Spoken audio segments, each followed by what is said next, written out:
룻이 밭에서 저녁까지 줍고 그 주운 것을 떠니 보리가 한 에바쯤 되는지라. 그것을 가지고 성읍에 들어가서 시어머니에게 그 주운 것을 보이고 그가 배불리 먹고 남긴 것을 내어 시어머니에게 드리매 시어머니가 그에게 이르되 오늘 어디서 주웠느냐? 어디서 일을 하였느냐? 너를 돌본 자에게 복이 있기를 원하노라. 룻이 누구에게서 일했는지를 시어머니에게 알게 하여 이르되 오늘 일하게 한 사람의 이름은 보아스니이다 하는지라. 나오미가 자기 며느리에게 이르되 그가 여호와로부터 복받기를 원하노라. 그가 살아있는 자와 죽은 자에게 은혜 베풀기를 그치지 아니하도다. 그 사람은 우리와 가까우니 우리 기업을 물을 자 중에 하나이니라. 하니라. 모압 여인 룻이 이르되 그가 내게 또 이르기를 내 추수를 다 마치기까지 너는 내 소년들에게 가까이 있으라 하더이다. 내 딸아, 너는 그의 소녀들과 함께 나가고 다른 밭에서 사람을 만나지 아니하는 것이 좋으니라. 이에 룻이 보아스의 소녀들에게 가까이 있어서 보리추수와 밀추수를 마치기까지 이삭을 주우며 그의 시어머니와 함께 거주하니라.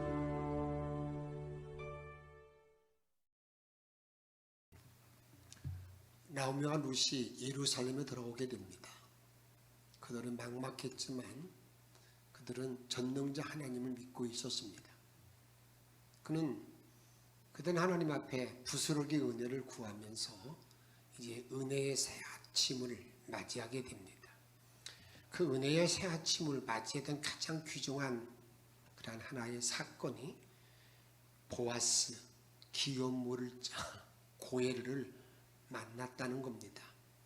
고엘리는 보아스는 예수를 상징합니다.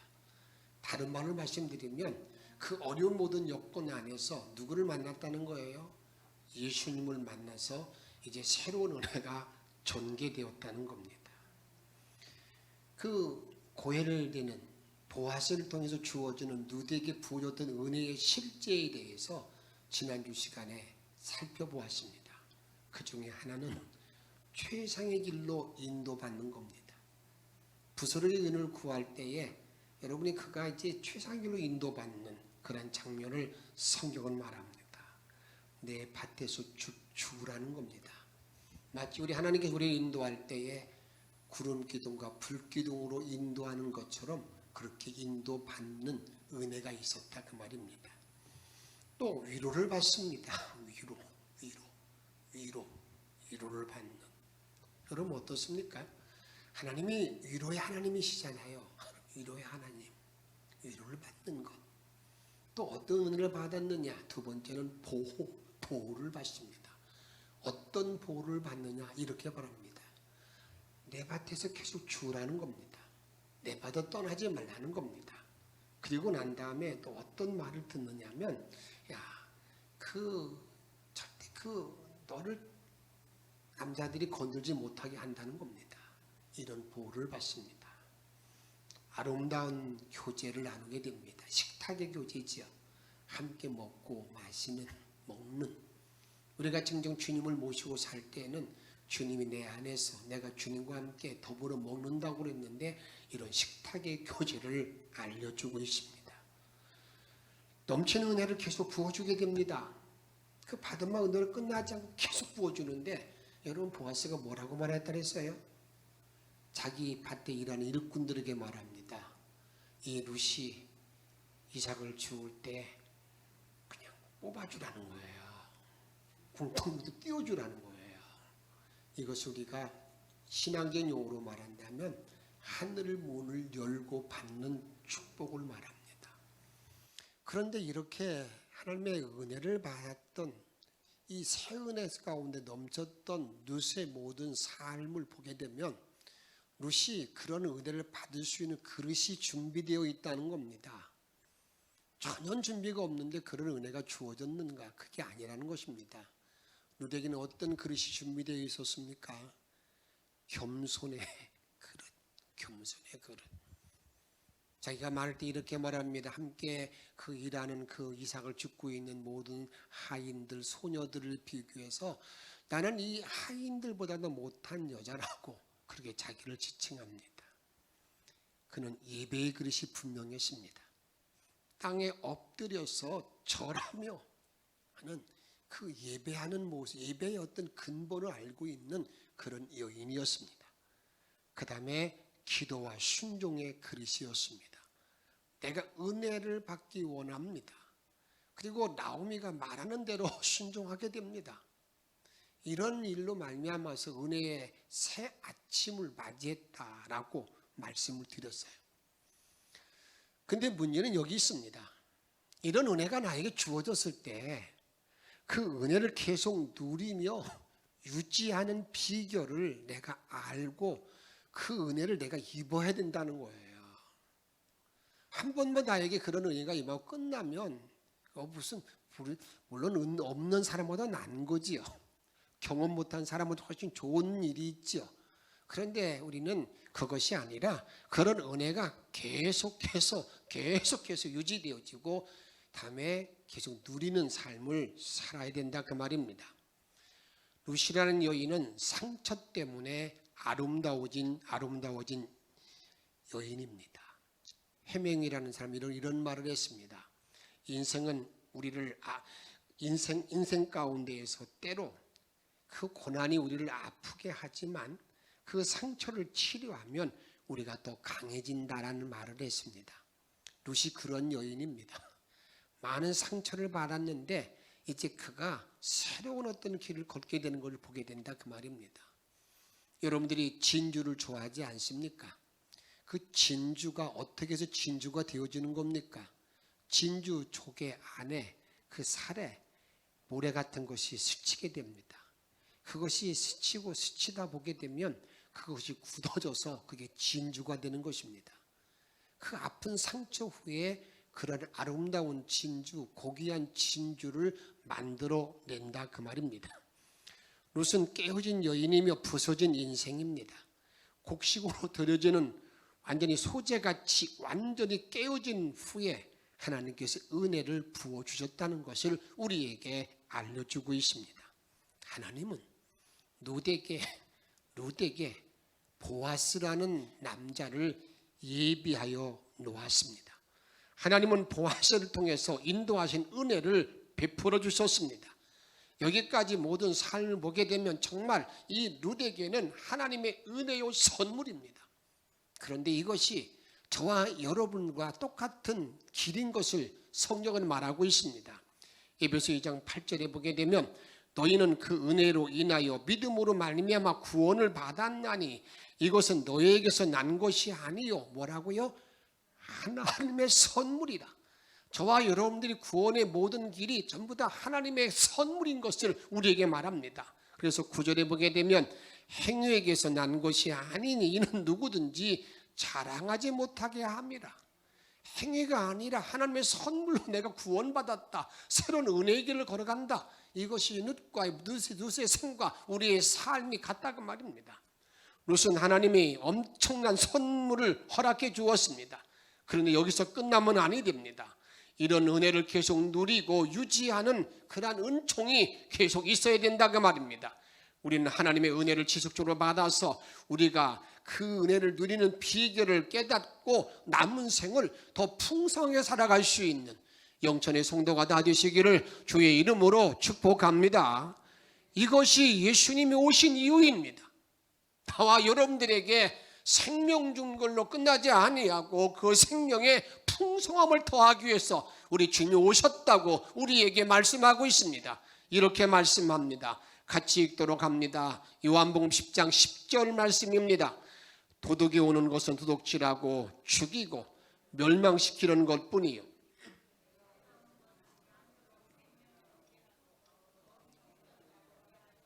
여기 내가 누굽니까? 예수님이죠. 예수님이 이 땅에 오셔서 우리에게 오신 것은 나와 여러분들에게 생명을 주고 생명 구원을 주고 그 다음에 뭐가 있다고 그랬습니까? 풍성하게. 이 풍성한 삶이에요. 내 삶을 풍성하게 누리도록 우리 주님이 이 땅에 오셨다는 것을 우리에게 말씀하고 있습니다. 이제 고엘 되시는 예수님을 통하여 얻는 생명과 풍성한 삶의 비결이 무엇입니까? 오늘 본문은 이렇게 말합니다. 제일 첫 번째로 성실함을 통해서 더 큰 축복을 받는다고 말하고 있습니다. 이미 룻의 성실은 이제 소문났습니다. 룻기 2장 7절에 보게 되면 그가 이삭을 주울 때에 아침부터 저녁까지 잠시 음식 먹는 거 외에는 계속했다고 말하고 있어요. 그것이 그 일꾼들이 보아스에게 말한 말입니다. 이제 보아스를 통해서 이제 큰 은혜를 받은 거지요. 이제는 걱정거리가 없어요. 뭐 그냥 이삭도 많이 샴급씩 띄워주기도 하고 그런 은혜를 받았는데도 불구하고 룻이라는 여인이 한 일을 보세요. 17절에 보게 되면 룻이 밭에서 저녁까지 죽고 그 주운 것을 떠니, 이제 이런 생각이 들 법합니다. 아, 그래, 이제 나는 이제 이 어려운 고비는 다 지났다. 보아스라는 사람이 나를 잘 돌봐주고 있으니 내가 이제 대충 하고 들어가도 어제보다 더 많은 이삭을 주울 수 있겠구나 하고 그만둘 수가 있다, 그 말입니다. 그런데 룻은 보아스를 만난 후에도 변함이 없습니다. 그가 이삭 죽기 할 때 아침부터 저녁까지 계속하는 그런 모습을 우리에게 말씀하고 있습니다. 사실 성공보다 성공을 누리는 것이 더 어렵다고 합니다. 우리는 성공한 자를 부러워합니다. 그러나 성실한 사람을 더 신뢰합니다. 성실한 사람을 존경합니다.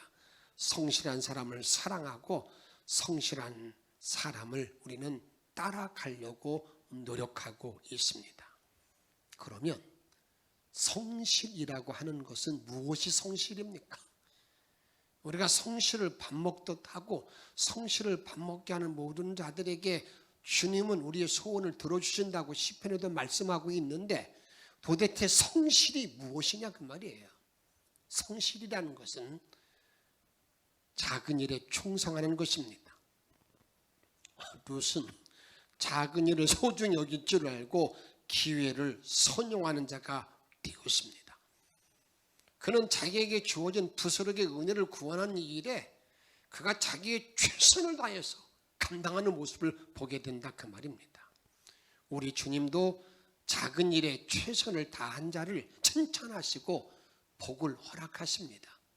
마태복음 25장 21절 말씀 이렇게 말합니다. 그 주인이 이르되 잘하였도다 착하고 충성된 종아 내가 적은 일에 충성하였음에, 같이 읽습니다.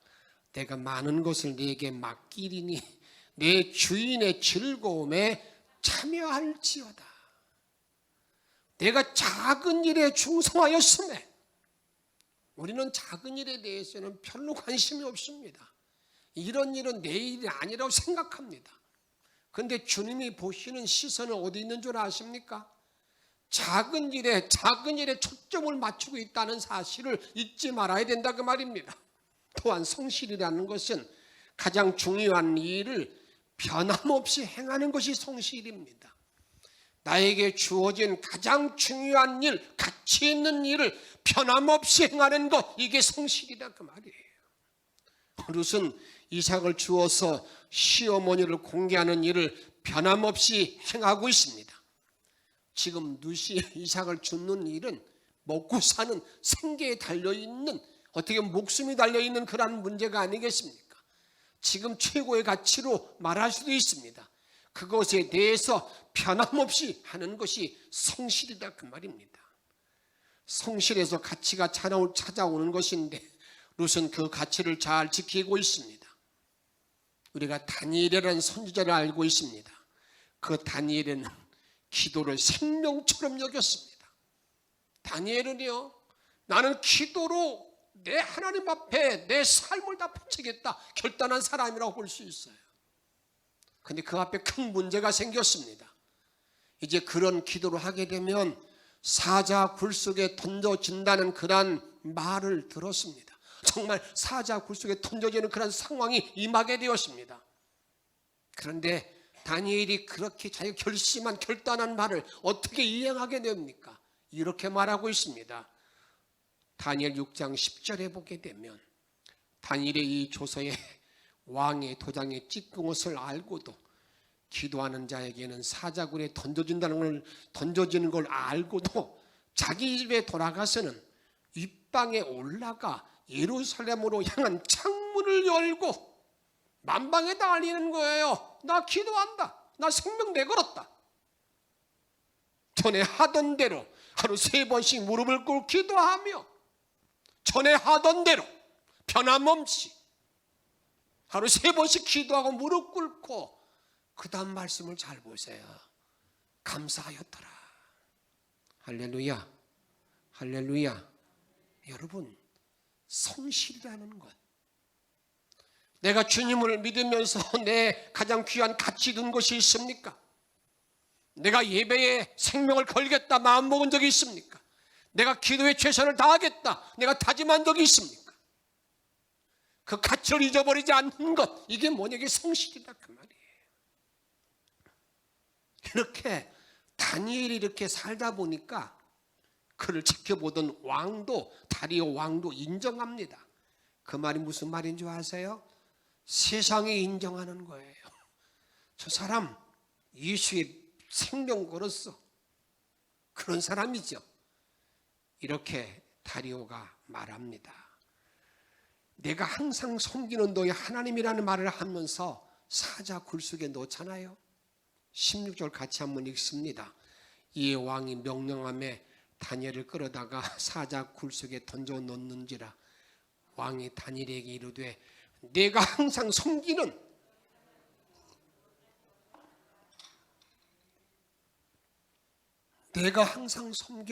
너의 하나님이 너를 건지리라. 누가 인정해 주는 거예요? 다리오 왕이 인정해 주는 거예요. 이방 왕이잖아요. 그래서 다니엘은요, 이제 왕이 바뀌었는데도 그의 총의지 계속 이어지게 됩니다. 6장 28절에 보게 되면 이 다니엘이 다리오 왕의 시대와 바사 사람 고레스 왕의 시대에도 뭐 했다고요? 형통했다. 이게 주님이 보호와 지켜주심이라 그 말이에요. 이 성실이라는 것은 일정하신 하나님의 성품이 성실입니다. 하나님은 충동적인 분이 아니십니다. 우리가 하나님을 신뢰하는 것은 하나님의 일정하신 성품 때문에 신실하신 분이기 때문에 내가 주님을 섬기고 주님을 따르고 주께 예배하는 거예요. 기다리는 거예요. 이렇게 우리 주님을 말하고 있습니다. 호세아 6장 3절에 보게 되면 그러므로 우리가 여호와를 알자, 심서 여호와를 알자. 그의 나타나심은 새벽빛같이 어김없나니 비와 같이 땅을 적시는 늦은 비와 같이 우리에게 임하시느니라 하니라. 주님이 정말 변함이 없으세요. 그런데 문제는 내가 변덕 떨면서 주님이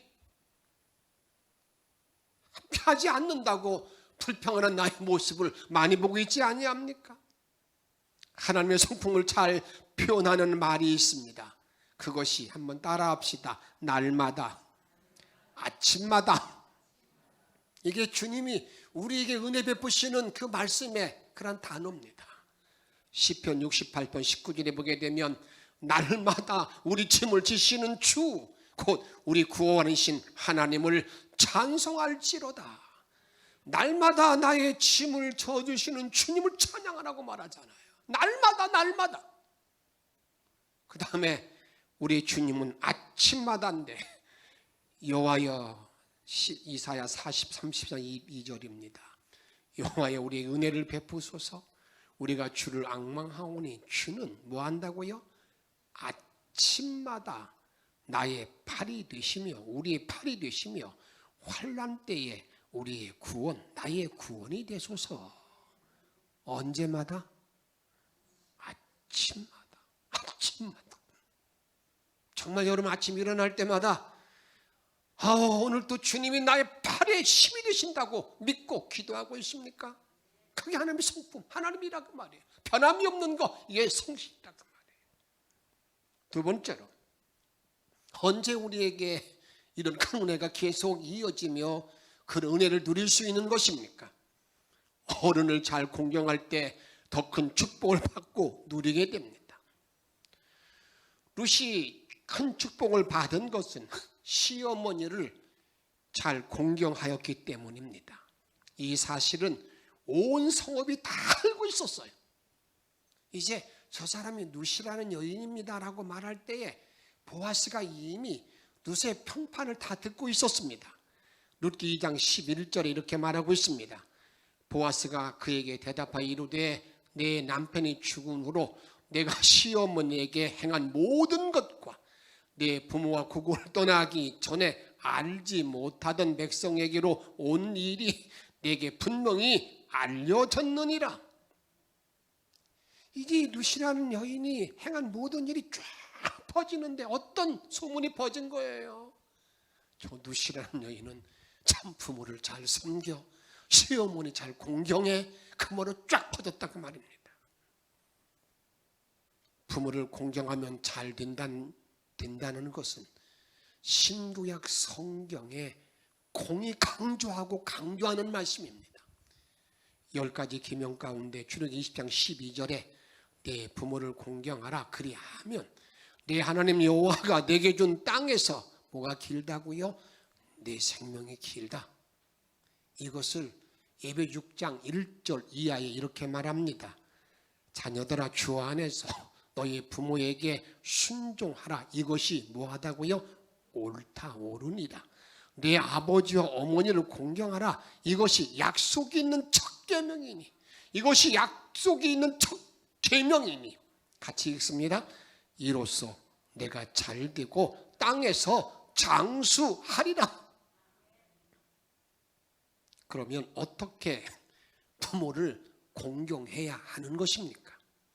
그 중에 하나는 받은 복을 함께 나눔으로 어른을 공경해야 합니다. 오늘 룻이라는 여인이 이삭을 죽고 와가지고요, 그 이삭을 가지고 어머니에게 보여드려요. 그리고 난 다음에 어떻게 합니까?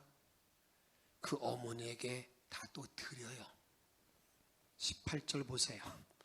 그것을 가지고 성읍에 들어가서 시어머니에게 주운 것을 뭐하고 보이고 그가 배불리 먹고 남은 것은 내어 시어머니에게 드리매. 여러분, 주는 거예요. 예수님이 이렇게 말씀하셨어요. 누가복음 6장 38절에 보게 되면 주라 그리하면 너에게 줄 것이니 곧 후히 되어 누르고 흔들어 넘치도록 하여 너에게 안겨주리라. 주라는 거잖아요. 그 다음에 요셉이라는 사람을 잘 보세요.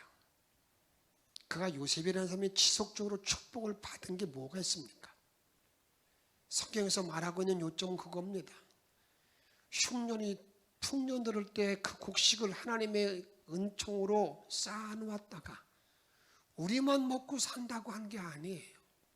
어떻게 했습니까? 그 당시 전 세계 사람을 먹여 살리잖아요. 다 주잖아요. 백성에게 다 주잖아요.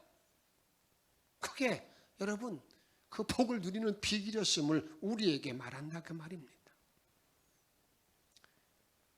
룻이라는 여인이 후에 아기를 낳아서 그 아들을 나오미 품에 안기게 됩니다. 이제 축복이 축복을 계속 낳는 것을 여러분 잊지 마시기 바랍니다. 다음 두 번째로 부모를 공경하는 법은 밖에 있었던 일을 나눔으로 어른을 공경하는 것입니다. 한번 따라합시다. 이야기 보따리를 풀어라. 이야기 보따리 푸는 것. 복된 가정에는 사랑의 대화가 있어야 합니다. 진지한 대화가 있는 가정은 참 아름답습니다.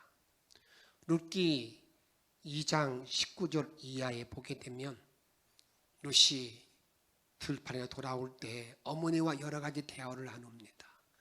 어디서 주웠느냐, 누구 집 밭에서 했느냐, 어떻게 됐느냐, 이런 일에 대해서 그대로 잘 부모에게 말해줍니다. 이렇게 말할 수 있잖아요. 어머니 나 피곤해요. 오늘이요 얼마나 힘들었는지 몰라요. 이삭 줍는 일을 안 해봤기 때문에 어려운데, 그러고 쉰다고 갈 수 있잖아요. 그런데 이 룻이라는 여인은요, 그 시어머니에게 다 이야기한다 그 말입니다. 진정한 대화는 어떤 것이 진정한 대화이겠습니까? 어떤 사건을 말하거나 다른 사람의 이야기를 넘어서서 사건 속에 숨겨져 있는 의미를 찾는 겁니다. 룻이라는 여인이 자기 시어머니에게 보아스의 밭이라고 말할 때에 그렇게 말하잖아요. 그 사람은 우리의 친족이라고 말하면서 절대 다른 밭에 가지 말라고 어떤 사건의 의미를 해석해주고 있는 걸 보게 된다 그 말입니다. 세 번째로, 부모를 잘 공경한다는 것은 지혜로운 어른의 말에 순종함으로 어른을 공경하는 것입니다. 이제 다음 주에 가서 보면 알겠지만 룻이라는 여인이 어느 정도 자기 시어머니의 말에 순종하는가를 아주 구체적으로 우리들에게 말하고 있습니다. 룻은 보아스의 말에도 순종했고 자기 시어머니의 말에도 순종합니다. 순종은 사랑받는 길입니다. 정말 순종은 사랑받는 비결인 것을 잊지 마시기 바랍니다. 이렇게 요한복음 14장 21절에 예수님이 말씀하십니다. 나의 계명을 지키는 자라야 나를 사랑하는 자니, 나를 사랑하는 자는 내 아버지께 뭘 받는다고요? 정말 여러분 아버지 사랑받기를 원합니까? 우리 하나님의 축복받기를 원하십니까? 그건 어디에 있다고요? 여러분, 순종하는 데, 계명을 지키는 데 있다는 것을 말씀하고 있습니다. 세 번째로, 우리가 받은 복을 누리고 유지하는 비결이 어디일까? 사실 가장 핵심적인 내용입니다.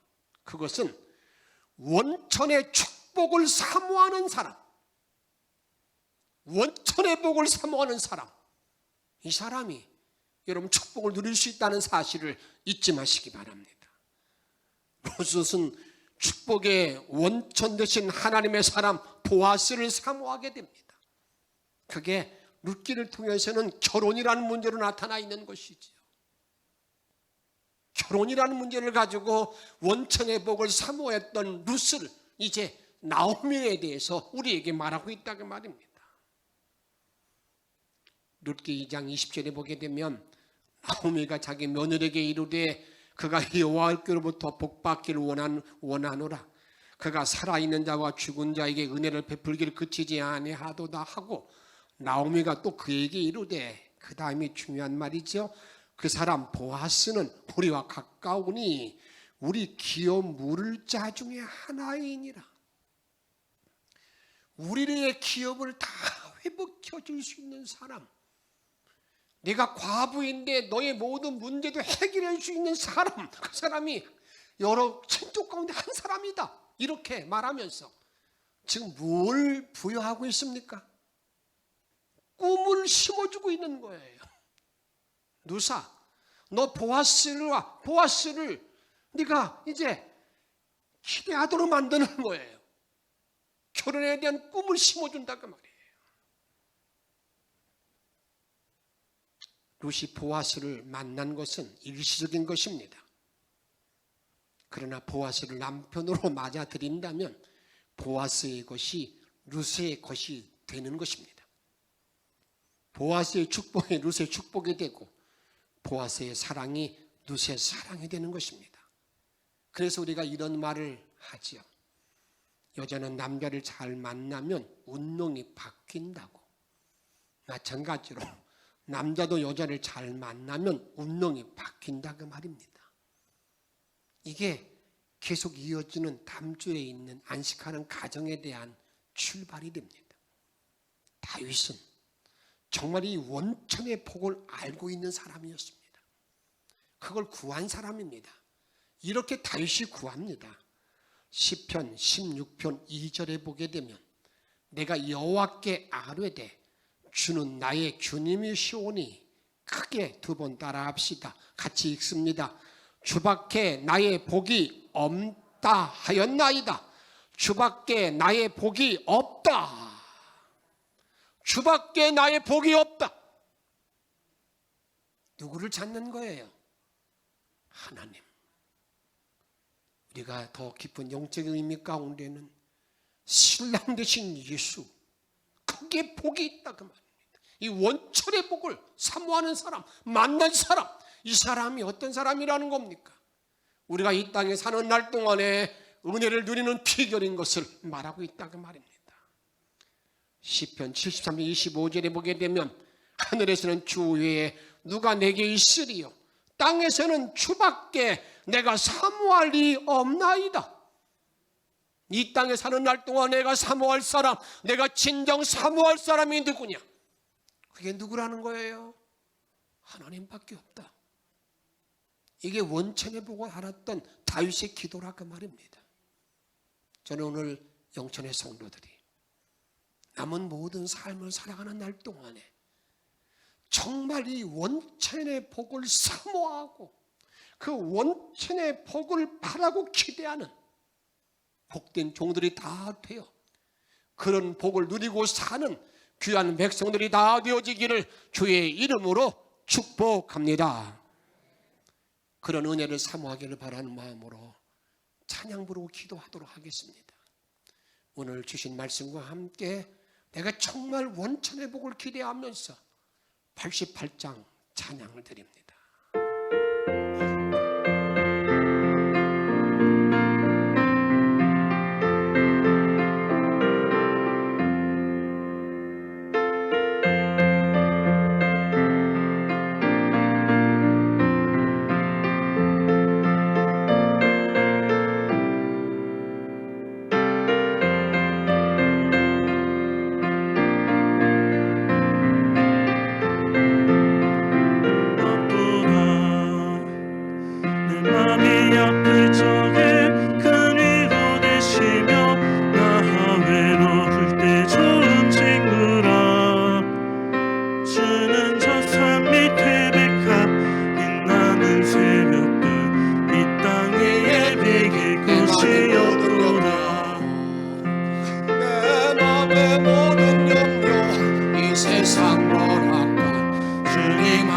같이 하여 주시고 시험을 당할 때에 악마의 계율은 직심을 잊히사 나를 지키네.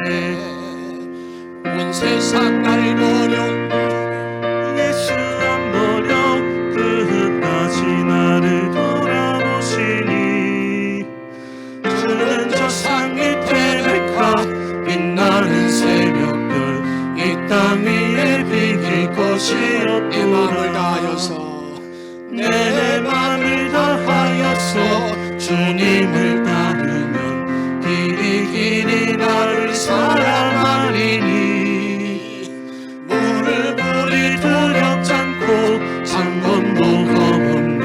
주는 높은 산성 내 방패시라. 내 영혼 먹이시는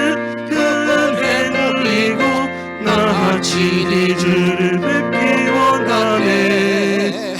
주는 저 산 밑에 백합 빛나는 새벽별 이 땅 위에 비길 것이 없구나. 내 진정 사모하는 친구가 되시는 구주 예수님은 아름다워라. 산 밑에 백합하여 빛나는 새벽별 주님 영원할 길 아주 없도다. 내 맘이 아플 적에 큰 위로 되시며 나 외로울 때 좋은 친구라. 주는 저 산 밑에 백합 빛나는 새벽별 이 땅 위에 비길 것이 없도다.